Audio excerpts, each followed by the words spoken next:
Alright, the last time I talked about my new strategy, I had no idea what I was talking about, and now I have slightly more of an idea. Welcome back to the channel, it's me, Adam, you're watching Steady Invest, and this strategy called the Wheel uses options, and I had no idea it actually had a name until I found out later on. I just thought that I had come up with the idea myself and that I was some kind of genius, but no, it actually does exist.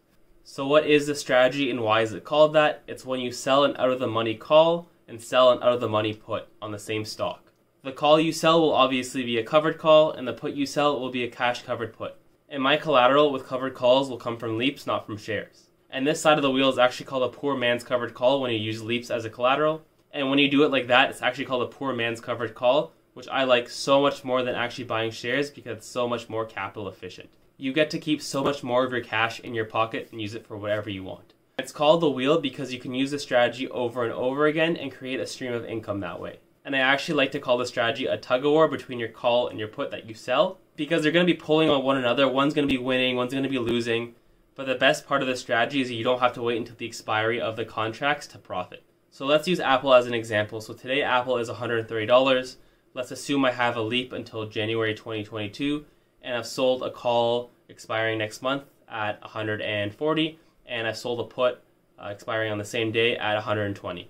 So immediately the next day after I've sold both the call and the put, the price goes up to $135. The call I sold is going to go immediately down, but the put I sold will go immediately up. So from the research I've done, again, I'm still relatively new to the strategy, I still need more experience, but if I'm able to profit 40 to 60% or so in a rather quick amount of time, because I still have so much more time till expiry, the longer I'm holding the option, the more at risk I am.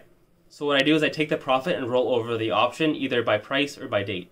Now this isn't a rule that's written in stone. Every stock is different, its volatility, expiry, which options are available, but this is more or less how I'd want to play it.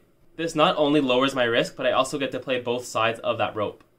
So first of all, what I do is I'd roll up the put to maybe 130 or 135, and I wouldn't touch the side that's being tested until expiration. Because unless Apple's going to 160, 170, or 180 within that 1 month time frame, which is very unlikely, this allows time or theta to eat away at the contract. Then what I would do is I would roll it over for some more credit. And you just keep playing that game month after month. Meanwhile, your cash efficient leaps are doing their thing with minimal theta decay. I love this strategy as it lowers your cost basis for your leaps and gives you additional incomes. And when it comes to those leaps, you just treat them like shares as long as you're happy with the delta, which represents how many shares you have. Within that option, I'll roll over the contract every 6 or 8 months or so before theta becomes significant. And that's how I'm playing the stock market at the time being. Otherwise, that's the end of my video. Thank you very much for watching. If you haven't already, smash that like button. It helps my videos get out there. And if you're new to the channel, welcome aboard. Hit that subscribe button. And if you use the wheel strategy or tug-of-war as I call it, let me know in the comments below. See you guys in the next video.